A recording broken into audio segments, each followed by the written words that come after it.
I guess it's time to show some progress.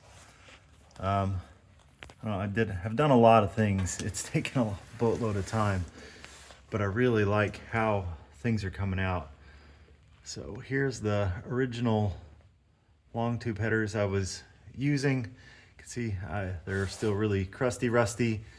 I thought that I was just going to end up trying to clean them up myself and paint them with some header paint, but I've had something kind of cool happen, which is going to leave me with a little spare fun money. So that will actually get, I'm hoping to send them off to Jet Hot Coat maybe.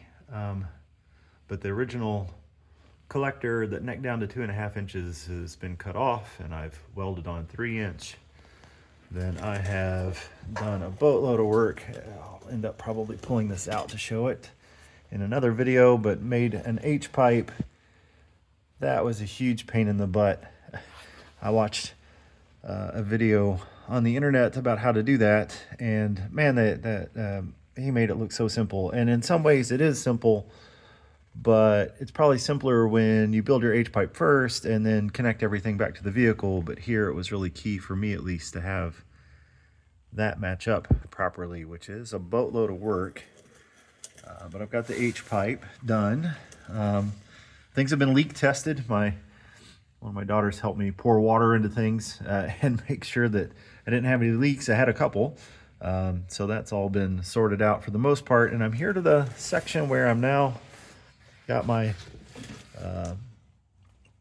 flex pipe and V-band clamp. And this is the last bit for this section. This is, once I get this weld here done on both sides, you can see I got a gap. I got some space to fill, but I had to get the angles right for the back. I'm obviously not a pro at this, so I'm still kind of learning as I go. But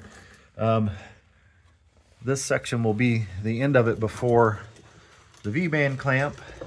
And so that means this whole section drops out, which is what I intended for that to be. And then eventually we'll come back here and connect to the muffler.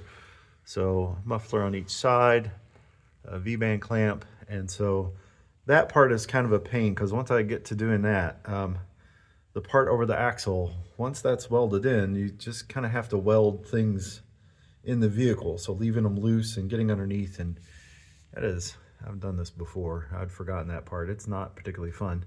But that's where things are headed. So the truck originally only had exhaust on one side, so it's got a hanger there. I built my own hanger for the other side. So the hanger comes after the flex pipe, which of course will be the flex pipe key in reducing noise, vibration, and hum. That's a joke. This is a 440 bored out about 100 over, so it's closer to 460 cubic inches, and the locking mounts. So it has plenty of noise, vibration, and hum, and these little flex pipes aren't gonna matter a bit. What it does do is, as things move and rattle a little bit, it does allow some flexibility between here and the rest of the exhaust, which helps prevent breaking hangers. So I actually have broken a few exhaust hangers over the years. So this will, that'll help with that process. So anyway, I'm pretty excited. I'm about to pull this thing down, finish these welds up. I'm gonna tack them into place while under the vehicle. You can't see that one, but it's tacked in place, obviously, because it's hanging there. It's tacked on the other side. And then I'll be able to get the rest of the thing finished out. So probably just a few more long weekends, I hope.